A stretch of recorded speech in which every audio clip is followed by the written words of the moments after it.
Buenas tardes, me complace mucho darles la bienvenida a la cita de hoy con Poetas en el Prado, la sexta edición de Poetas en el Prado, que ya se inició en el mes de enero con la intervención de María Negroni. El mes pasado intervino, como recordarán, Olvido García Valdés. Esperamos el mes próximo a Victoria Cirlot y hoy intervendrá el director del ciclo, Aurelio Major, a quien hay que agradecer el haberse tomado el esfuerzo de preparar este tan interesante ciclo de creadores que nos hablan, en definitiva, sobre motivaciones de su trabajo, pero vinculadas, digamos, a la lectura o reinterpretación de piezas de las colecciones del Prado, y nos hacen, en ese sentido, aprender mucho nuevo, ¿no?, respecto a las propias colecciones. El título del ciclo, recordarán, es Introversiones, tan sugerente en un doble sentido, como en cierto modo introspecciones y también como inversiones desde dentro, y este título nos lleva hoy a otro que ha elegido Aurelio Major para su propia intervención, es El umbral o En el umbral, y es a propósito de los opuestos que parten del contraste entre el que llora y el que ríe, Heráclito y Demócrito, y quien dice eso también otros contrarios, y en definitiva algo que va a hablar sobre nosotros mismos, que nos toca llorar y nos toca reírnos alternativamente o sucesivamente. Aurelio Major es un destacado poeta, aparte de editor y traductor, fundador de la revista Granta en español junto a Valerie Miles, y también editor encargado o director de la editorial que sacaba la revista Vuelta, fundada por Octavio Paz, y traductor de muy diversas obras, básicamente del inglés. La verdad es que siempre que me ha recomendado alguna de sus traducciones he disfrutado mucho leyéndolas. Estoy pensando en Michael Hamburger o en Elliot Weinberger, ensayos que, en fin, que yo también les recomiendo a ustedes si me permiten que les pase, por así decir, el tip. Gran conocedor de la obra de otros autores, estoy pensando en Ida Vitale o Tomás Segovia, y en fin, alguien que estamos muy, muy contentos de haber podido tener como huésped y director de ciclo en este lugar en el que nos reunimos, el auditorio del museo. Así que sin más le cedo la palabra. Gracias a todos ustedes por su presencia.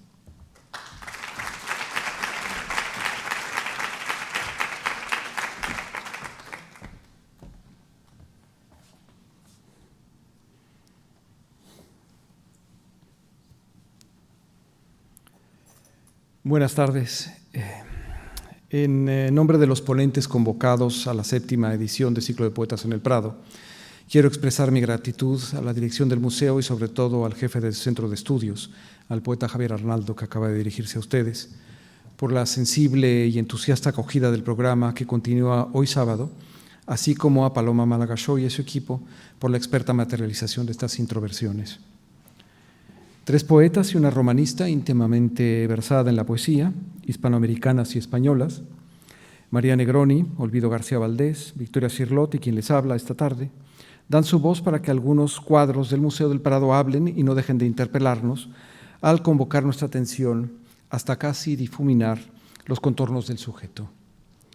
Que llevemos el arte a nuestra estrechez más propia, íntima, desde allí nos pongamos en libertad, como escribe Paul Celan.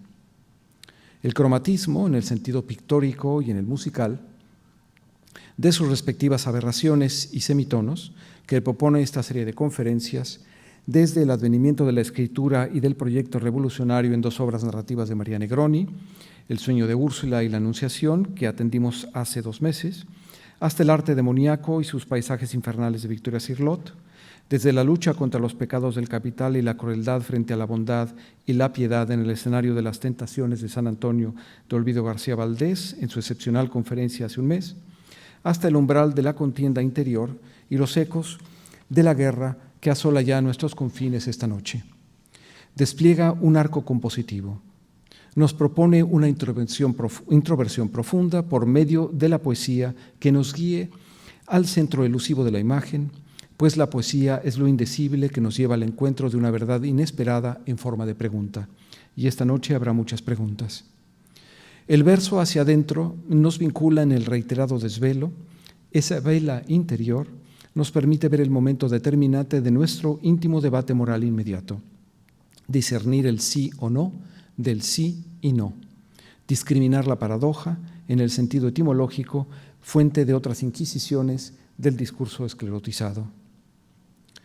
Frente a la pueril dicotomía de la idea ante el carro de combate, o a la indolente y peligrosa idea de que solamente los iluminadores archivos del pasado nos bastan para comprender y actuar sobre las urgencias de nuestros presentes, pues no se trata de adorar las cenizas, que quede claro, sino de transmitir el fuego, el poema es una fuerza centrípeta que acopia los sentidos más profundos de las realidades impositivas.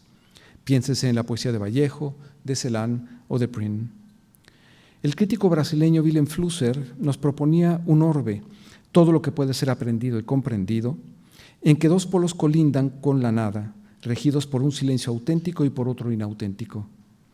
Del inauténtico están cerca el balbuceo y la conversación inane. Del auténtico están cerca la poesía y la plegaria.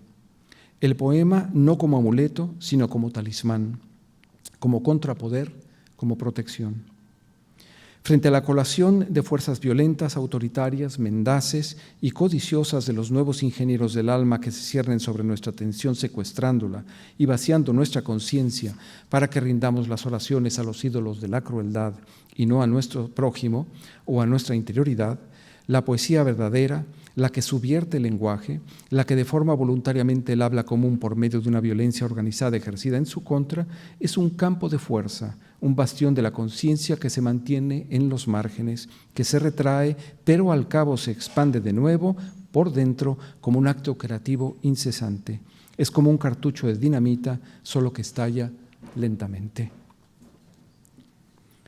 Quisiera dedicar esta conferencia a la escritora persa Lila Azam Zanganeh y a toda su familia con profunda gratitud. Contradicción y paradoja, armonía invisible de los contrarios, acoplamientos, cosas íntegras y no íntegras, convergente-divergente, consonante-disonante, de todas las cosas una y de una todas las cosas, dicen que dijo Heráclito.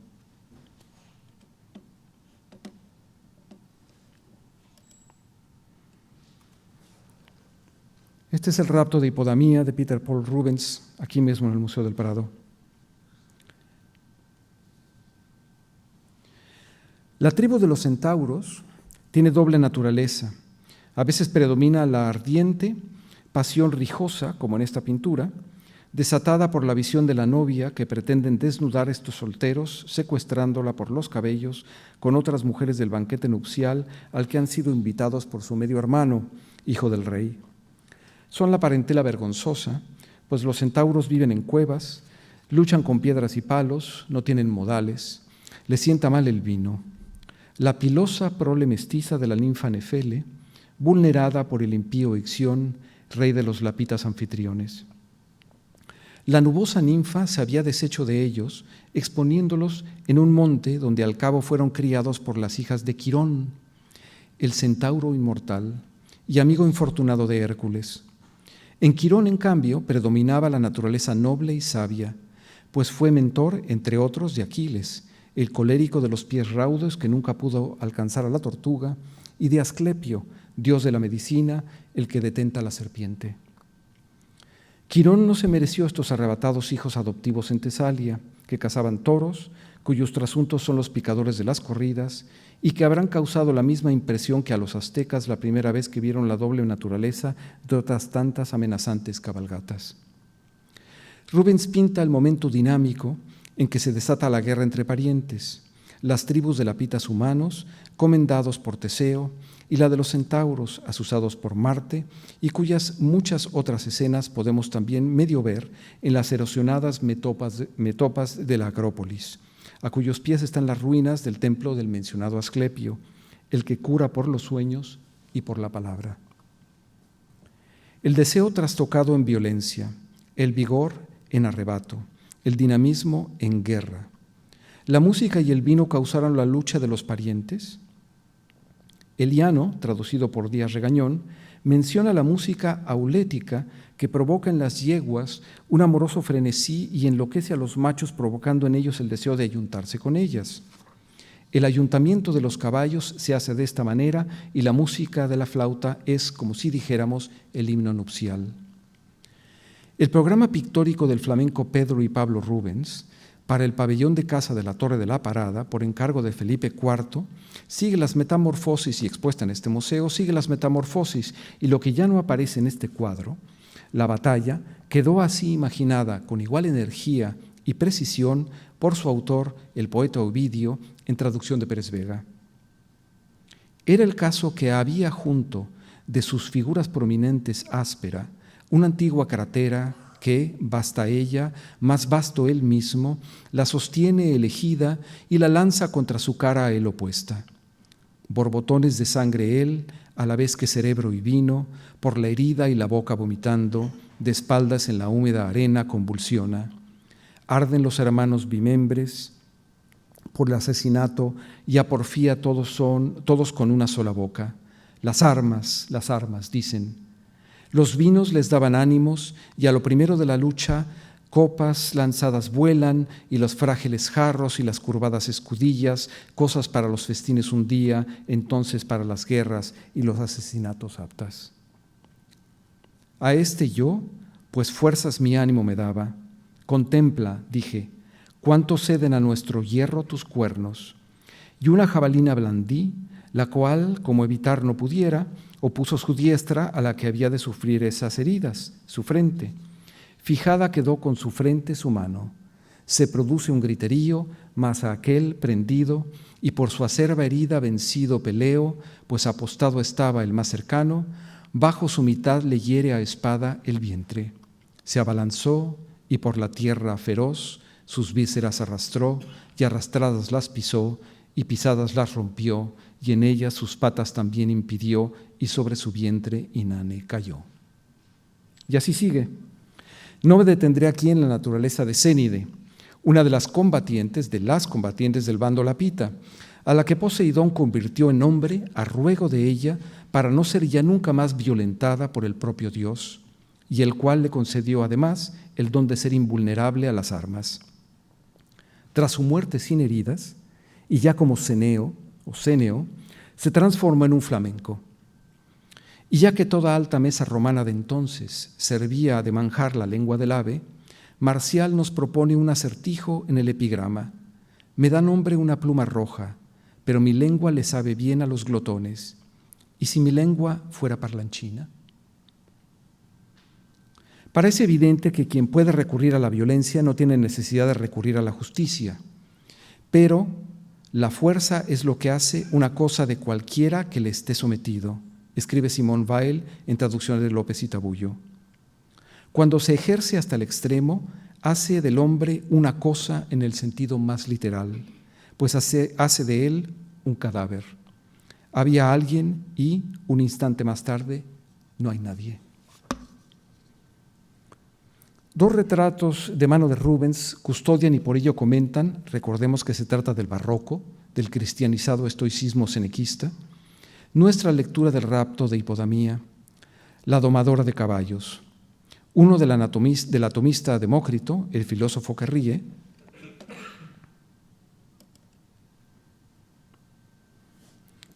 y otro de Heráclito, el filósofo que llora, según rezaba el antiguo equívoco común difundido precisamente por Séneca el estoico. Estos dos custodian el rapto aquí mismo en el Prado. ¿Cuántas veces salía Heráclito y veía en derredor tantos que vivían mal, más aún que morían mal, Lloraba y de los que le salían al paso, contentos y felices, se compadecía con ánimo dulce, pero blando, por lo que también él era de compadecer. Escribe Séneca en su Tratado de la Ira, cuando imperaba Calígula, advirtiendo de la furia como un mal público, instigadora de la discordia, del conflicto y de la guerra. Lo más razonable habría sido oponer a Heráclito, para el que todo fluye, como suele simplificarse, pues se trata solo de un primer momento de su pensamiento, con Parménides, para el que nada cambia. Pero pocos lo habían leído, mediado por Platón o Aristóteles, y además los fragmentos de Heráclito se publicaron a finales del siglo XIX. Todo lo que vive, vive por la destrucción de otras cosas. El poemático y sibilino Heráclito, el que postulaba el fuego como origen de todo, el del logos común opuesto al sueño particular, base de toda comunidad política, el de que descendemos y no descendemos a un mismo río, el de la armonía de los contrarios como un arco en tensión, en uno de sus más célebres fragmentos dice, en traducción como todos de Rodolfo Mondolfo, la guerra es la madre y la reina de todas las cosas.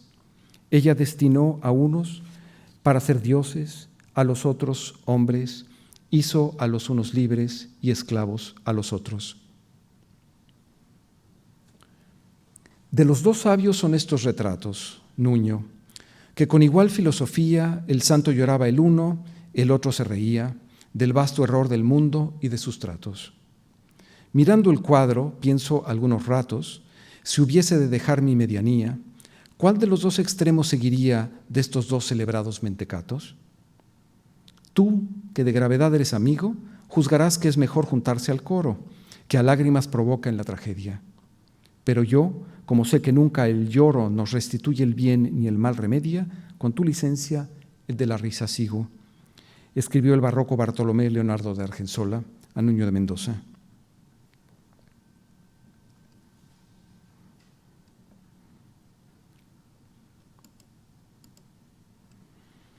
El muy influyente diplomático Rubens, don Europa, como lo llama Simon Schama, era, como es sabido, un pintor muy letrado. En 1621, un médico danés cuenta que visitamos al mundialmente famoso pintor Rubens mientras por casualidad estaba trabajando, aunque al mismo tiempo dictaba una carta y alguien le leía a Tácito. Nos quedamos en silencio para no interrumpirlo, pero él comenzó a dirigirse a nosotros mientras seguía pintando, dictando la carta y escuchando la lectura, y también respondió a nuestras preguntas. Al concluir, llamó a un sirviente para que nos mostrara su palacio magnífico y nos enseñara sus antigüedades y su abundante colección de estatuas griegas y romanas. Rubens dejó varias parejas de Heráclitos y Demócritos a lo largo de su obra, como este.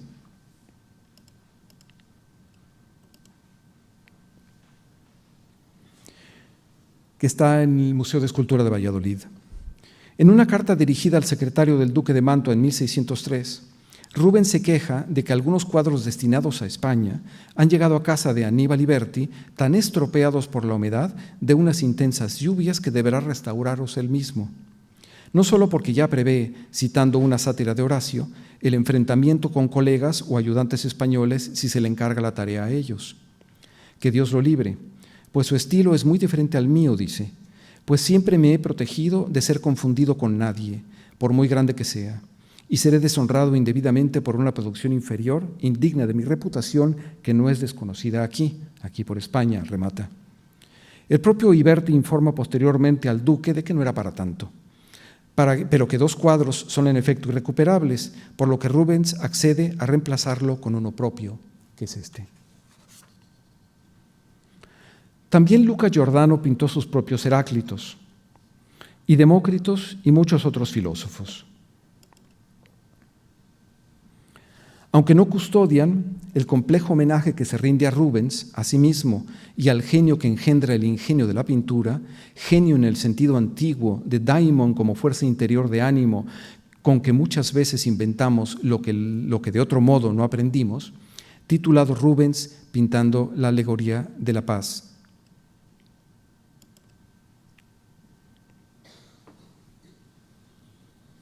Hacia 1680, a 40 años de la muerte del primero, Giordano tiene unos 45 años.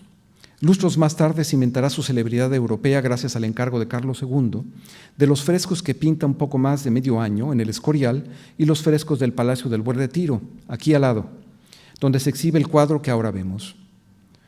Giordano permanecerá en España un decenio para envidia y temor de muchos por su celeridad productiva y por imitar todas las maneras, tanto antiguas como modernas, de modo que se pueda engañar al conocimiento, el juicio de los pintores más perspicaces. El marqués de Sade, en su viaje por Italia en 1775, 70 años después de la muerte de Giordano, da cuenta admirativa de varias de sus obras, pero se hace eco no solo de la leyenda de su presteza, sino de que pintaba menos para la fama que para la fortuna, para el peculio, digamos, y escribe sobre una iglesia napolitana. En el vestíbulo que hay más allá y que precede inmediatamente al tesoro, sobre las puertas, hay dos obras de Giordano, en las que es difícil apreciar la sublimidad de este gran maestro. Sabemos que solía imitar, en este caso, ha seguido a Paolo Veronese, pero ¿no habría sido mejor que hubiera sido él mismo? Antonio Palomino, en las vidas de los pintores españoles, califica a Lucas Jordán, como se le llama hispanizándolo, de padre de la historia, que descubre la eminente comprensión que tenía de la estructura y organización de la figura humana, en todos los estados y accidentes que la inmutan, con armoniosa composición, bien organizada de claro-oscuro y contraposición de luces, le haya excedido, si es que le haya igualado alguno. Pero Giordano no ha visto muchas obras originales de Rubens cuando pinta el enorme cuadro, sino grabados que estimularon su imaginación para la apropiación estilística y las citas. Aunque sí consta que Giordano vio la pintura, las consecuencias de la guerra, de Rubens. Y fuente de la que hemos estado viendo, en la clase florentina de los herederos de Justus Sustermans, corresponsal del propio Rubens, al que éste había descrito con detalle el programa de la obra. Como es bien sabido, el pintor flamenco intervino diplomáticamente para poner fin a la guerra de los 30 años.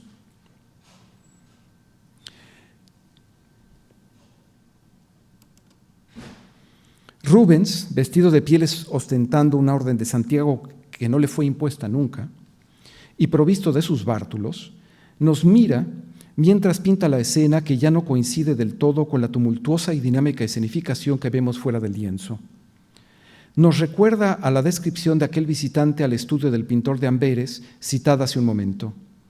El caballete se apoya en un oso, fuerte e irascible, pero domeñado por la traía que lleva un erote, mientras el animal mira a la paloma, símbolo de la paz, como centro del cuadro de Giordano, atada a otro amorcillo que la ha lanzado al vuelo, pero ya ausente del de Rubens.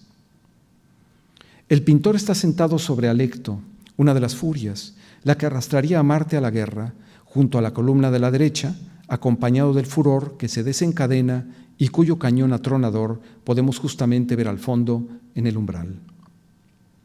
La paz como Venus sedente, sobre otra representación de Alecto, intenta alejarlo con un gesto que varias repiten.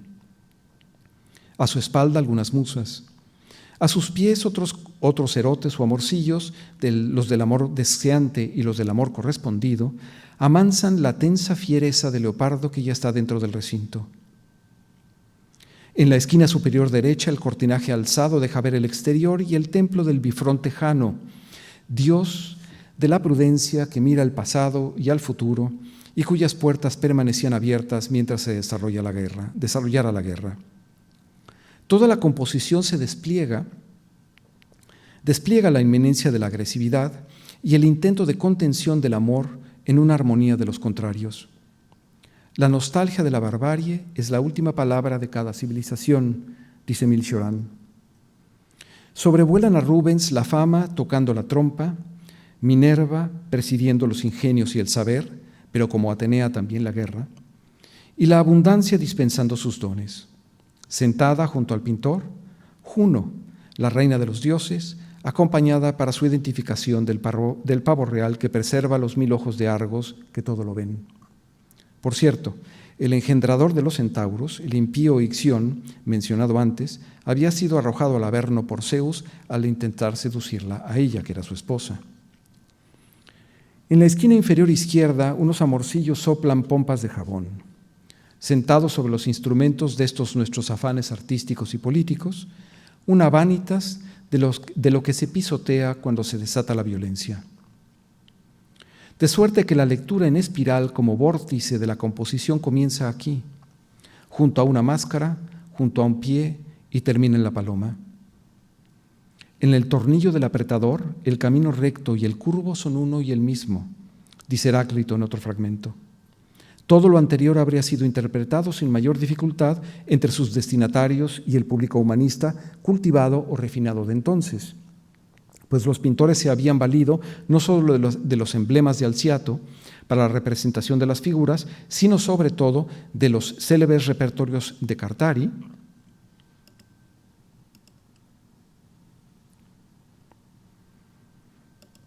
aquí podemos ver el templo de Jano representado en la pintura de Giordano, en una imagen de Cartari.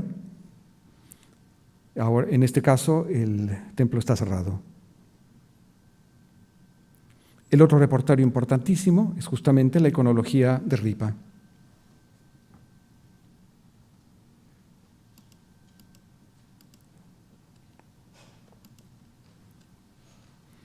Al fingir o simular que representa a Rubens pintando, Giordano ha glorificado su propio arte. Nos recuerda Eckhard Leuschner en su monografía dedicada a este cuadro.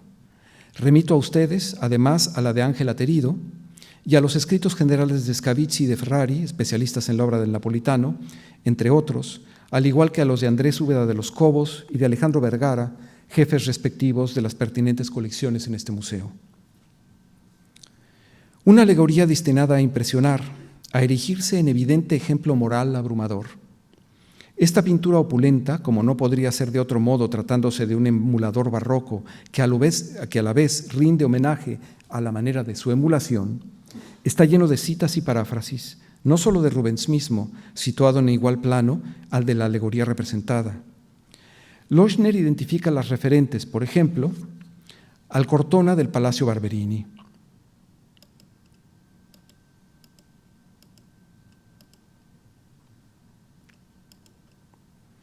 En esta sección de aquí podemos ver a Minerva y en esta posición aquí, arriba, en la parte superior del techo, a Minerva por una parte y a Paz en la misma postura.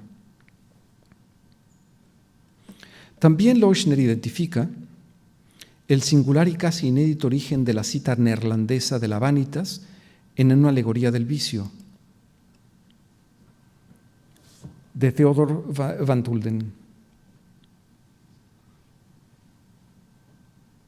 Si se fijan en la parte inferior izquierda, derecha. El arte es un palimpsesto, pues toda invención es antiquísima. T.S. Eliot escribió célebremente aquello tan repetido de que los poetas inmaduros imitan, los maduros roban. Aunque se cite mucho menos su continuación. Los poetas malos profanan lo que hurtan y los buenos lo mejoran. Y menos aún se reconoce actualmente que Eliot, dando por supuesto que todos sus lectores contemporáneos lo sabrían, que lo cita de Macrobio, el cual defendía a Virgilio de las acusaciones de plagio. Si a todos los poetas y escritores se les permitió practicar entre sí tal asociación y comunidad de bienes, ¿quién podría achacar a Virgilio un delito si para perfeccionarse tomó algo prestado de los autores antiguos?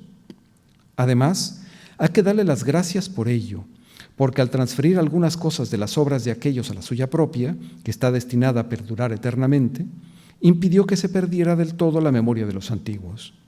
De hecho, tal como muestra la sensibilidad actual, ya hemos empezado no solo a despreciarlos, sino incluso a tomarlos a risa.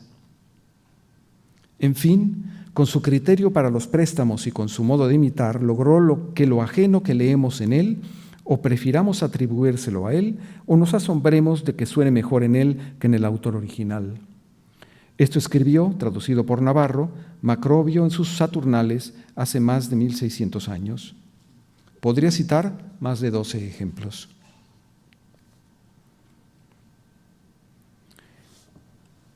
En la parte inferior de las consecuencias de la guerra,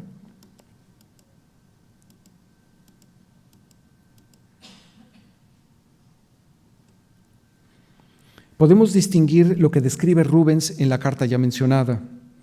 Me parece que, si recuerdo bien, verá en el suelo, la carta dirigida a Sustermans, si recuerdo bien, verá en el suelo, bajo los pies de Marte, un libro y un dibujo en papel, pues supone que pisotea todas las artes y las letras.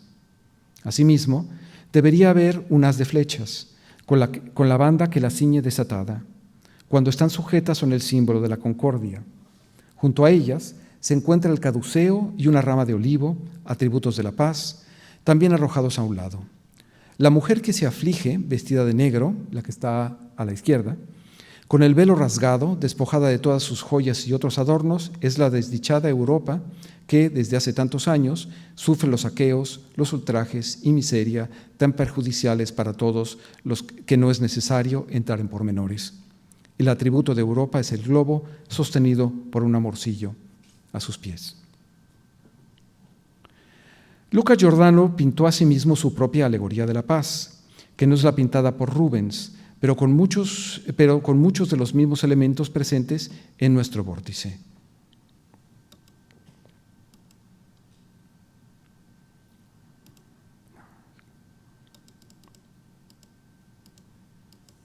Aquí. Pueden ver a Marte, a la furia, a Lecto, al leopardo, a la paz, haciendo el mismo gesto, a armonía, a los amorcillos. Entonces,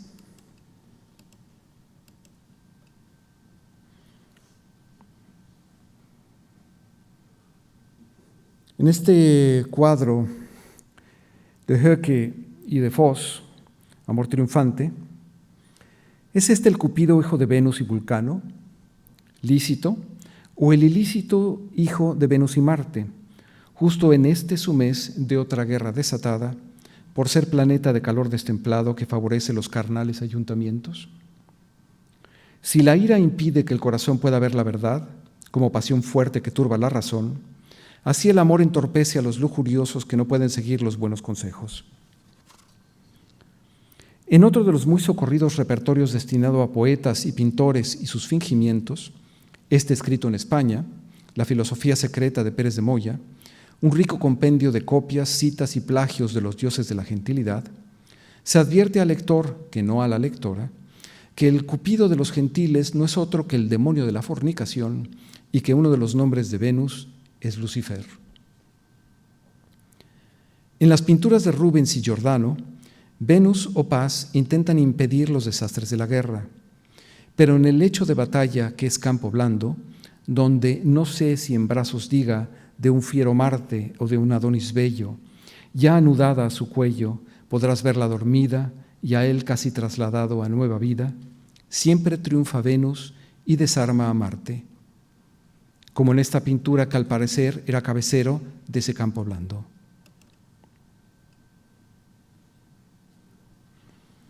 El arte siempre prefiere el deseo. El arte es el deseo indestructible, el deseo sin goce, el apetito sin asco, la vida sin muerte, escribe Pascal Quignard. En el poema de la naturaleza de las cosas, Lucrecio nos recuerda, en traducción de Croto, desde el primer siglo, esa nuestra herida cuando somos el monstruo de dos lomos. Como el que siente sed soñando y no consigue que las aguas apaguen el ardor de sus miembros y busca manantiales pero se esfuerza en vano y siente sed bebiendo en la mitad de un río, así en el amor Venus engaña a los amantes y aún presentes sus cuerpos no se pueden saciar, ni arrancan sus caricias nada a los tiernos miembros, al errar vacilantes en el cuerpo del otro. Y finalmente, cuando entrelazados gozan de la flor de la edad y en el cuerpo se anuncian los placeres y Venus intensamente siembra el campo femenino, entonces mezclan ávidos los cuerpos, las salivas de sus bocas, respiran deseosos, se muerden y es en vano. No obtienen nada y tampoco pueden abrir ni entremezclar un cuerpo con el otro. porque eso pareciera que pretenden. Tan ávidos los fija en su red Venus, mientras la voluptuosa potencia del deseo los derrite. Y al fin el ansia acumulada se expulsa de los nervios. Sobreviene una pausa en el violento ardor, pero enseguida el mismo frenesí vuelve y vuelven ellos a perseguir eso que buscan, sin encontrar la manera de remediar su mal, y ciegos languidecen, consumiéndose a causa de su secreta herida. Una lectura de esta obra de Botticelli identifica a Marte con Alejandro de Macedonia y a Venus con Roxana, su desposada princesa persa, madre de su único hijo y que lo acompañó hasta la India. A los griegos no les gustaba esa alianza e influencia persa, y tras la muerte del discípulo de Aristóteles, las intrigas de palacio al cabo desembocaron en el asesinato de Roxana y de Alejandro Jr. Las causas del deseo de ayuntamiento solo pueden provenir de la naturaleza, del vicio o de la tentación demoníaca, según el canónigo Pérez de Moya, en su repertorio mencionado, por lo que es preciso regular una y castigar las otras dos. La castidad combate la segunda causa, y aquí tenemos a la Laura de Petrarca ciñendo al pobre Cupido, mientras lo despluman, según el verdaderamente prodigioso Luca Signorelli. Había métodos más expeditivos, por supuesto, como propusieron con algo de humor el flamenco Simón de Vos y el neerlandés Jan van Baelter.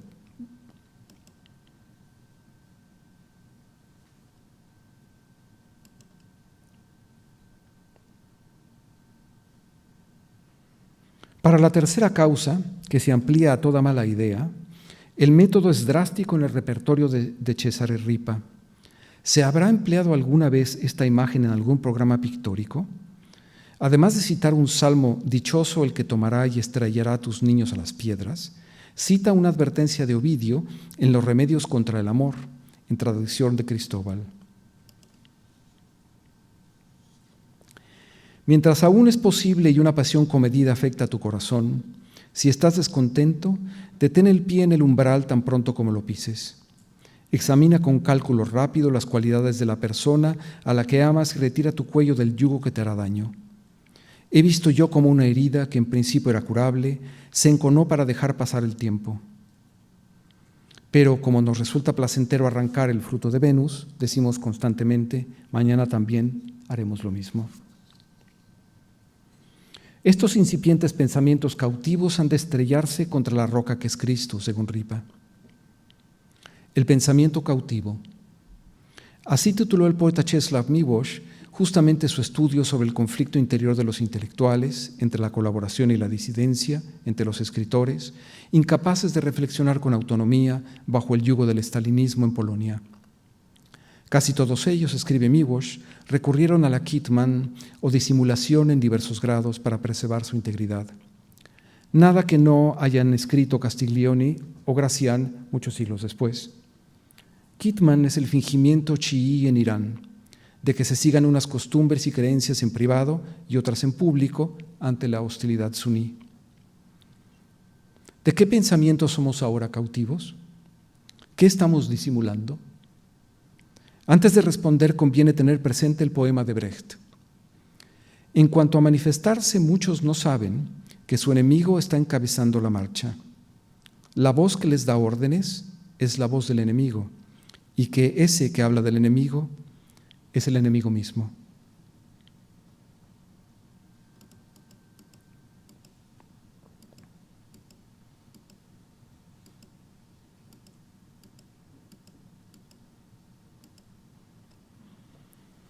¿Hemos entonces de hacer este gesto mientras avanza?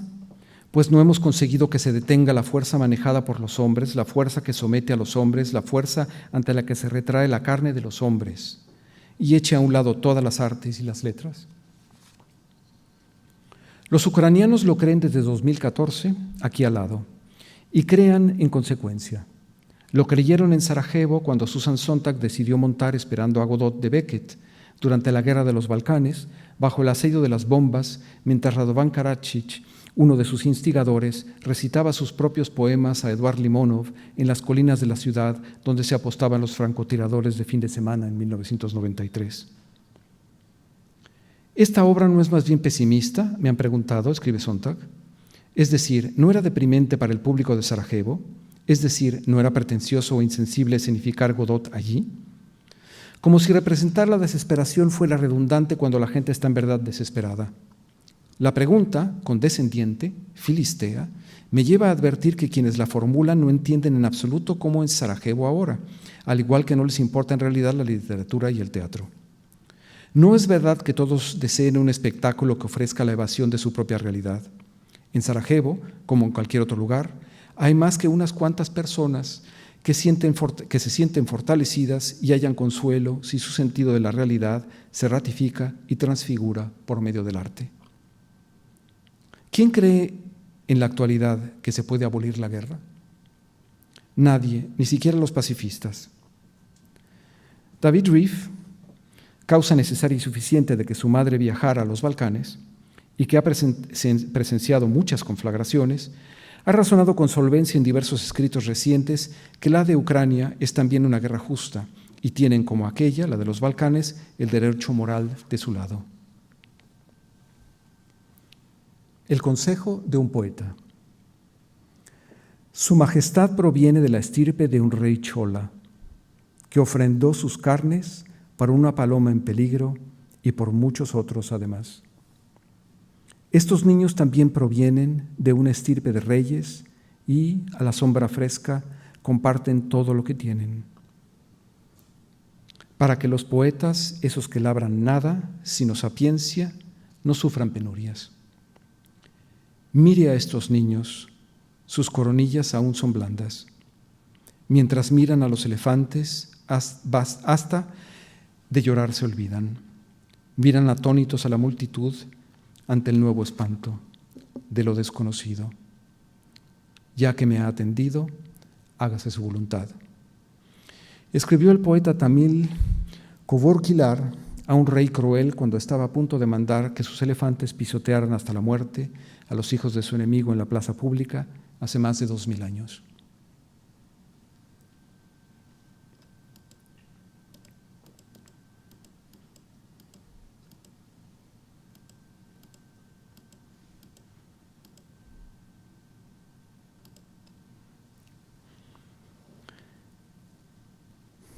Esta pintura de Rubens, Cuatro filósofos, donde lo tenemos a él al fondo a la izquierda, pintando por él mismo, también a la izquierda, pero sentado, a su hermano mayor, el filólogo Philip, a Johannes Boverius, editor de la obra de Séneca, cuyo pretendido busto preside el grupo de la Hornacina, y en medio al humanista flamenco y neoestoico Justo Lipsio, tan leído por Montaigne y por Quevedo, preceptor de todos los retratados. En su influyente, hasta el presente más inmediato, tratado práctico sobre la razón de Estado, sus políticas, el racionalista Lipsio escribe, en traducción de Mendoza: huya pues de todas las pasiones referidas al príncipe, nunca se enrede ni empeñe en ninguna guerra si no fuera justa. Pero me dirá, ¿cuándo sabré cuándo lo será? Pero la causa justa es de dos maneras, defensa e invasión. En la defensa, ¿quién lo duda? Pues no es solo justa, sino necesaria cuando la fuerza que se nos hace se repara con otra. Digo ser la defensa en dos maneras, propia y ajena. Propia cuando el príncipe aparta la violencia de sí y de los suyos, amparando con las armas de la libertad, la patria, los parientes y los deudos. La ajena es también de dos suertes, es a saber, cuando se repara la injuria de los confederados u oprimidos. Con los oprimidos, los cuales, estando trabajados con sobrada violencia o extrema tiranía, parece que la común atadura de hermandad obliga a que los ayudemos. Porque quien no repara o estorba la injuria, pudiendo hacerlo, tanta culpa tiene como si desamparara a los deudos, la patria o los amigos y aliados. La guerra se ha de emprender de tal manera, dice Cicerón, que no parezca haberse buscado otra cosa sino la paz, como hacen los sabios, llevando su pesadumbre y trabajo con la esperanza del reposo.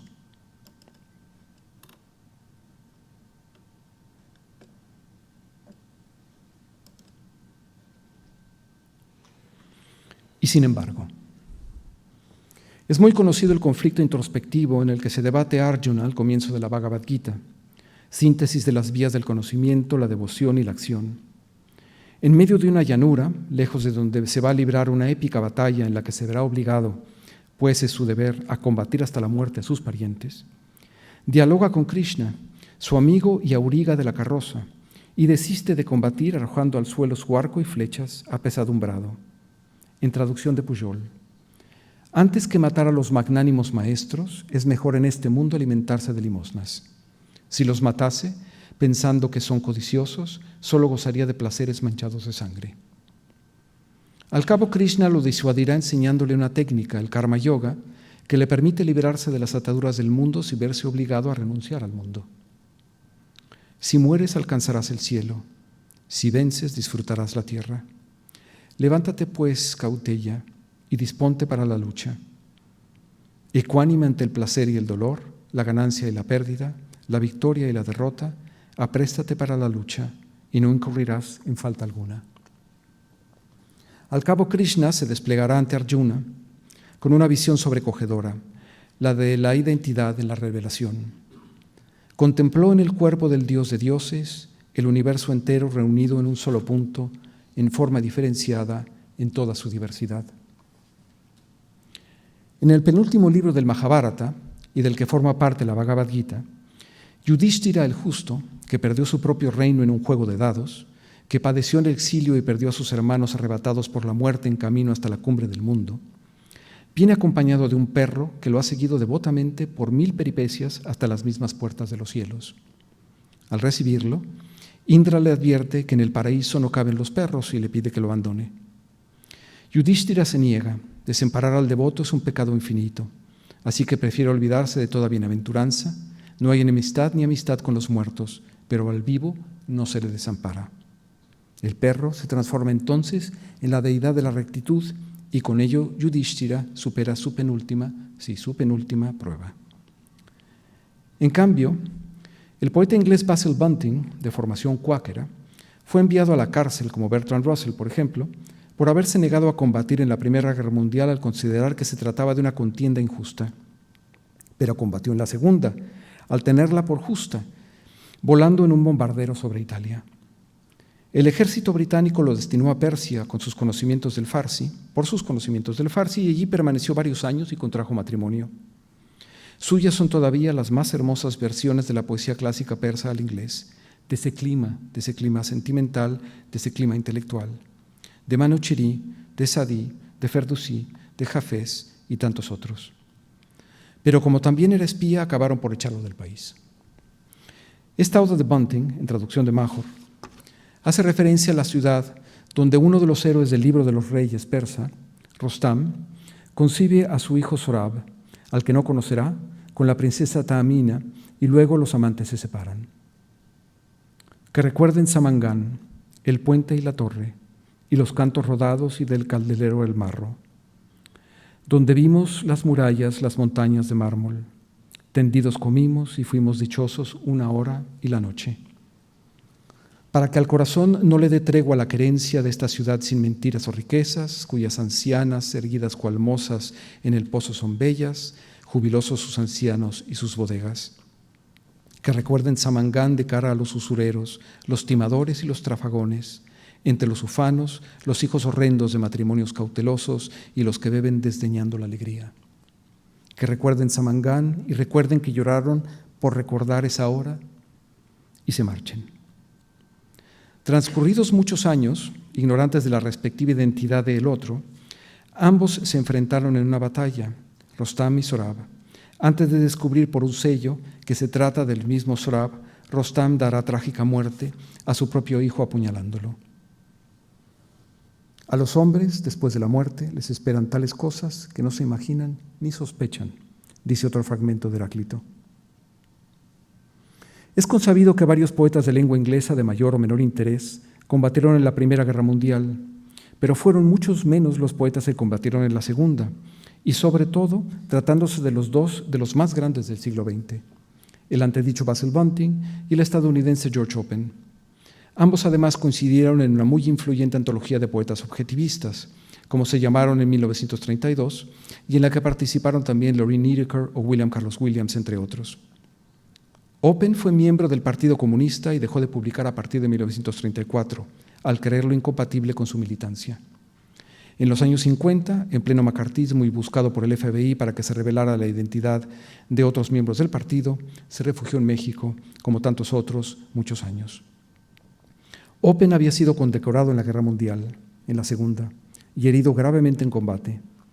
Al cabo volvió a Estados Unidos y publicó la mayor parte de su obra.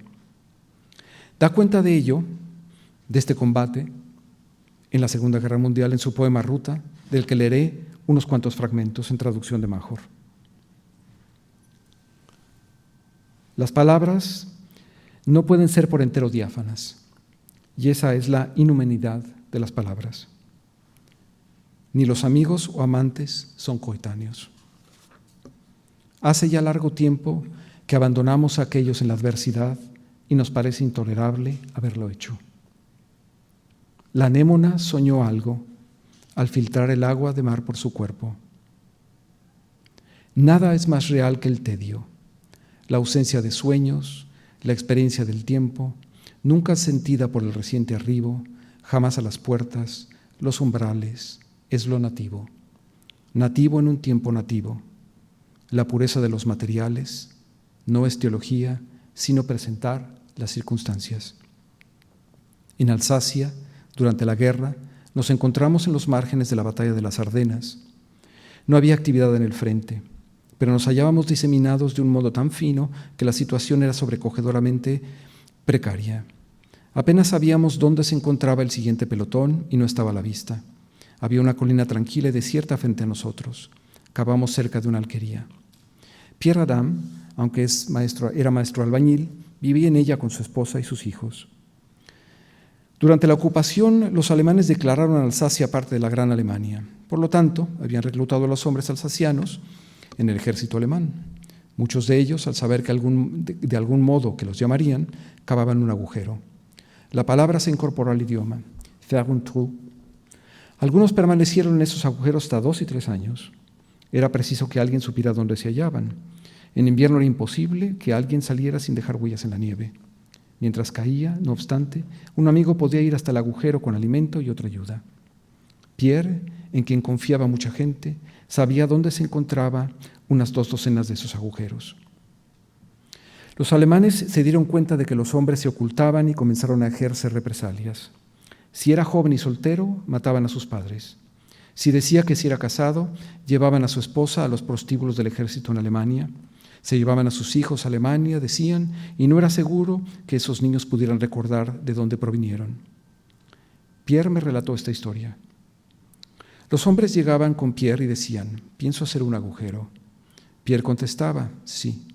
Entonces decían, pero si lo hago matarán a mis padres, o se llevarán a mi esposa y a mis hijos. Entonces Pierre me dijo que decía, si es que cavas un agujero, te ayudaré. Él sabía, por supuesto, lo que me estaba contando. Debe intentar imaginarse en esa época, si de algo se estaba seguro, era que no debía unirse al ejército nazi. Pierre supo, poco antes de que llegaran los americanos, que había estado a punto de ser reclutado. Él y su esposa plantearon qué hacer con los niños. Pensaron en tratarles sobre el pecho el nombre y la dirección para que acaso pudieran ser encontrados terminada la guerra. Pero creyeron que quizá les cortarían el tatuaje a los niños. Al cabo, no se vieron obligados a tomar esa decisión. Pero qué diálogo entre un marido y su esposa. Había una salida a ese dilema, como de algún modo siempre hay una salida. Pierre me relató que un hombre, al recibir la notificación de que debía presentarse ante el ejército alemán, preparó una celebración y despedida en su hogar. Nada se dijo en esta fiesta que no fuera jovial. Bebieron y cantaron. Cuando llegó el momento, el anfitrión, para despedirse, montó en su bicicleta. La casa se alzaba sobre la colina y cuando se despedía y le daban parabienes, pedaleó con gran energía y tan rápido como pudo, colina abajo, y al llegar al fondo se proyectó contra un árbol. Debe de ser algo difícil de hacer. Es probable que sea más fácil en un automóvil. Transcurre un tiempo considerable en un automóvil en el que no puedes cambiar de parecer. Al ir en bicicleta, ya que en ese bosque es imposible que el árbol sea una secoya, es preciso dirigirse hacia el árbol de continuo hasta el momento mismo del impacto. Sin duda, algo difícil de hacer. Y claro, los niños no tuvieron padre a partir de entonces. ¿Guerras justas? Es una cuestión más simple. Si es el caso, ¿querrás o no querrás matar a un alemán? Pues, si fuera el caso, no lo harás si no has querido. Y mi esposa leía cartas a sabiendas de que llegaban al cabo de 2 semanas y no eran prueba de que no estuviera ya muerto a leerlas. ¿Por qué me dejé llevar y qué estaba haciendo allí? Somos hermanos. ¿Somos hermanos? Estas cosas están compuestas de sustancia moral solo si son falsas. Si estas cosas son verdaderas, son de una simplicidad perfecta, perfectamente impenetrables, esos elementos primarios que solo pueden ser nombrados. Un hombre dará la vida por un amigo solo si así lo quiere. Es muy probable que un hombre dé la vida por su hijo siempre que su hijo sea un niño. Alguien no pudo comprenderme porque yo estaba diciendo cosas simples. La pareja que estaba sentada junto a mí diciendo, yo les decía, hay una montaña, hay un lago, una pintura vista desde dentro, es inestable, una pintura en movimiento, deriva ilimitada, con todo, la pintura existe. Las circunstancias. Si a los 80 dice lo que se dice siempre, es por los tiempos pasados, un cómodo juego, que quiere alistarse de nuevo un dicho irracional fuera de contexto. Los coches en la autopista, saturados de decires. La gente hablan entre sí. Imagina a un hombre en la zanja, las ruedas del trasto volcado, girando todavía. No quiero decir que pierda la esperanza, digo que al no perderla, ve de igual manera que la poesía. Muchas gracias.